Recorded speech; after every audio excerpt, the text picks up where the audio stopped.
Boom! Yun oh! Nakatapos na tayo ng ating Friday, Saturday, Sunday, Monday. 4 na araw. Bukas pahinga. Isang linggong pahinga. Hanap-hanap ng ibang work. Bukas pahinga tapos the next day siguro hanap ng work sama si kuya. Whew. Success! Kinaya, Brad. Kaso binabalakang tayo. Medyo hindi tayo sanay pa sa mga mahabang tayuan kasi. Tsaka buhatan.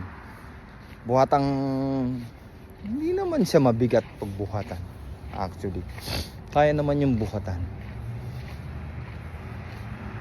Success! Muntik pa tayo makabasag pero nabasag ng tuluyan ng 2 bowl.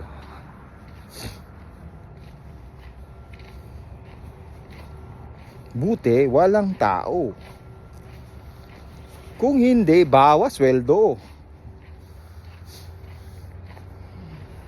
Buti mabait yung Pilipina. Pero hindi naman ako nakadali. Mali lang yung pagkakalagay ko, pagkakasalansan ko. So nung may kumuha, nadanggi niya, bumaksak yung bowl. Kasi sa sobrang pagmamadali, hindi ko na aayos na pare-parehas.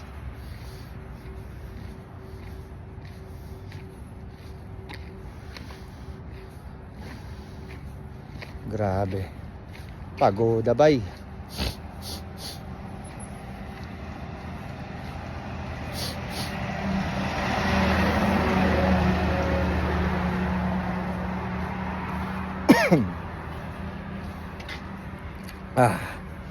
Ngayon medyo first day din nga pala ng anak ko ngayon. First day din niya sa school. Kaya excited ako tanungin kung ano yung how's her first day in school. Ito yung yung mga pag magtatawid ka. Ayan oh. Ipindot mo yan tapos yan. Mag-yelo-yelo. Dito priority pedestrian. Kahit medyo malayo ka pa dyan at tatawid ka, hihinto na kagad yung sasakyan. Hindi katulad sa atin nakikipag-patintero yung mga sasakyan dito. Hanggat di nauubos ang tao sa tumatawid, hindi aandar yung sasakyan. Yun, medyo maliwanag pa. 4 o'clock lang eh. Pero 4 o'clock na ika nga parang sa Pilipinas dapit hapon. Pasensya na, lagi akong singot ng singot. Hindi naman ako sipon pero feeling mo basa yung ilong.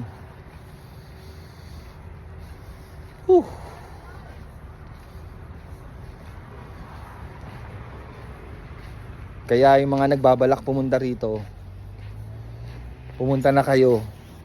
Sipag lang at tiyaga. Yung nagsasabi dyan sa ibang mga na walang kwenta rito, walang kwenta ron. Hindi, maganda rito. Conforme na lang sa'yo paano ka mabubuhay. Conforme na lang sa tao. Conforme sa mga taong nakapaligid sa'yo. Kasi number 1 yan. Kasi mamaya pagpunta mo rito, yung kamag-anak mo hindi naman mabuti sa'yo, kawawa ka dito.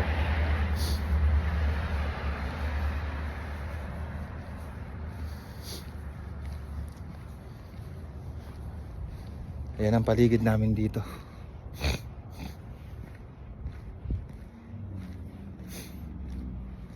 Medyo tumitigas na yung snow, madulas na siya. Kaya ingat.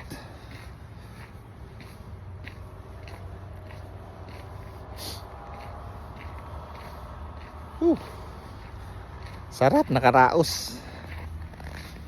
Nakaraos mag-isa. Biruin mo, mag-isa lang ako kanina. Wala akong kasama. Na-survive ko. Pag tagal-tagal pa, malalaman ko yung technique niyan. Kaya lang matagal akong mahihinto, 1 linggo.